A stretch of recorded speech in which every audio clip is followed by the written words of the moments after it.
So I want to welcome you back to Crossroads Art Center. We are here with Neil Duman, and we are going to talk about glass blowing and working with glass. So Neil is new to Crossroads, just a couple months that he's been here, since a little before Christmas. So the first big question I always ask, how'd you get into doing this? And I tell everybody it was always purely accidental.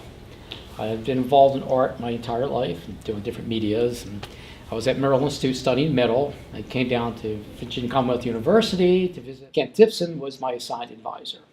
And when I went to his office to try to get my schedule set, I needed another studio class, and he goes, have you done wood? Yes. Have you done clay? Yes. Have you ever blown glass? And I said, I had no idea what he was talking about. So I said, I have no idea what you're talking about.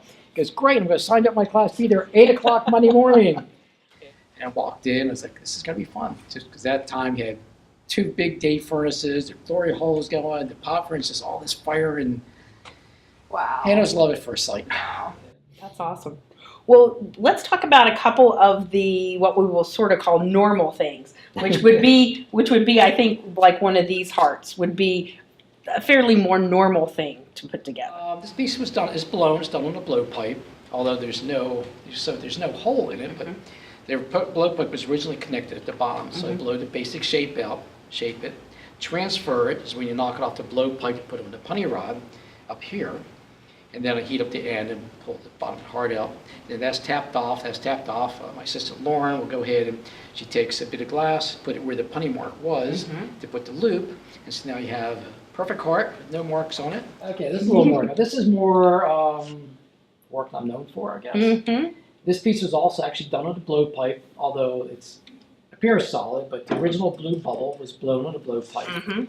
And then the blue, this is called feathering. The main piece is being rotated on the bench, and the medium blue is heated up, and when glass is hot, it'll stretch it to a thread. So I wrap that thread around, and that thread is pulled up and down, and it's called feathering, which was first developed by about 2,500 years ago. So it's not an original technique. At that point, when I have that done, then I connect the punny rod on it, knock it off, and gather another layer of glass over it. So this center bubble is totally encapsulated and clear. And then you've got this side too. Yes, and then this shape, originally was all transparent. After it's been cooled down, I tape it off and blast one side. I call it double flame. The very first one I made was as a wedding gift. Oh. And it's the idea there's like 2 different people come together to form a piece. That is perfect. And the first critique I got of that was, well, the opaque is obviously the male because it's so hard to understand them. That's pretty good. I like that. Good discussions. I like that. The other one that we were talking about that you wanted me to bring up was the copper and glass. So you're mixing metals in. Yes. Now these pieces are, instead of Lauren being my help, we're working on these together. We're partners in this. She does all the metal work. In the middle of this tree is done in copper. And she makes a chopper, and this one is a weeping something. And copper, it would be compatible with the glass.